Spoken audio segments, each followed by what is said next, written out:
Hello everyone and welcome to another episode of ViralRidge. What do we do here at ViralRidge? Well, it's quite simple. We research and find some of the most crazy and interesting facts of all time and then share them with you. Also, since you're such an awesome human being, drop us a like on this video and subscribe to our channel for more awesome and crazy facts every day. Now, without saying anything more, let's jump into the video. We go through great pains to make sure our food is as clean as possible. There are even government agencies dedicated to the task.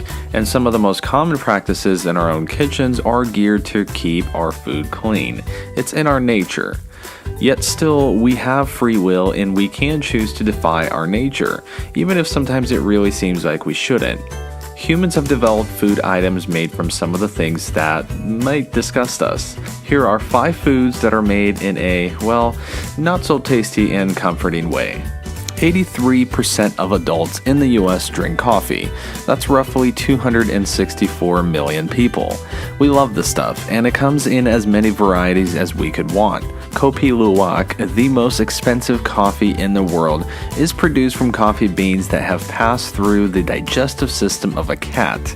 This cat, native to Southeast Asia, loves coffee almost as much as we do. It eats the coffee cherries, but it doesn't digest the beans. Instead, it deposits them. Having gone through the digestive process, the bean is made less acidic, lower in protein, and lower in caffeine. Ultimately, this produces the smooth, good-smelling, and low-bitter Kopi Luwak coffee. So yes, the beans pass through these cats, and then we drink the coffee made from these beans. Panda Dun Green Tea. Pandas famously diet mostly on bamboo, but according to one tea entrepreneur, they digest only about 30% of the nutrients found in that bamboo. This leaves the bamboo still rich in the vitamins and minerals present in the plant, in a form perfect for fertilizer. The tea entrepreneur is named Yashi. He is a university lecturer and wildlife expert who has put that panda dun to work in making a unique green tea. His tea is fertilized with a dun to special effect.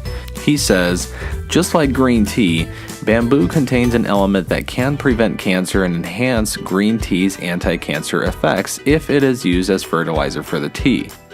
And Yashi's Panda Dun green tea has a price tag of $35,000 per pound. Konakuru. This beer's name is a pun on the Japanese word for crap. The stout is made from an ingredient unusual for beers, coffee. Even more unusual for coffee, the beans were collected from the helpful elephants of Thailand's Golden Triangle Elephant Foundation. The beans pass through the digestive system and arrive at the other end. Unlike with a cat coffee beans, most of the beans perish in the process. 33 kilograms of beans go in, but only 1 kilogram of usable beans emerge out from the other end. Traditional chicha. Chicha is a brewed corn beer. The beverage dates back thousands of years and played a large role in the cultures of groups such as the Incas and Aztecs, who thought of drunkenness as a spiritual activity and sharing a drink as a sign of friendship. Though you may have enjoyed a glass of chicha traditionally, the drink is brewed differently than most versions of the modern day. To begin the process, the chicha brewers would begin by working maize thoroughly with their tongue, completely moistening it with their own saliva.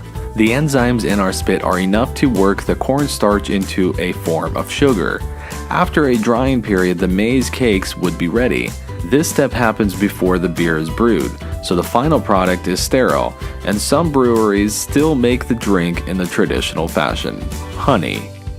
Bees have 2 stomachs, one of which is completely dedicated to storing the nectar that they collect from the flowers.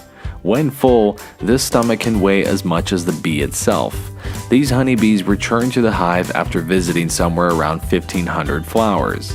Once there, they pass off the nectar to the working bees by vomiting it up out of their second stomach and into the workers' bees' waiting mouths. This process is repeated until the digested nectar is fully prepared and then deposited into the honeycomb. From there, the water is fanned out of the nectar, which reduces the substance in the syrupy bug vomit we all know and love as honey. Also, since you're still watching this, and yes, I am a wizard and I do know that you're still watching this right now, check out some of our other videos. Maybe press on one of those either two. or press on the middle icon there so you can subscribe to our channel. Do it right now. Thank you. See you guys on the next one.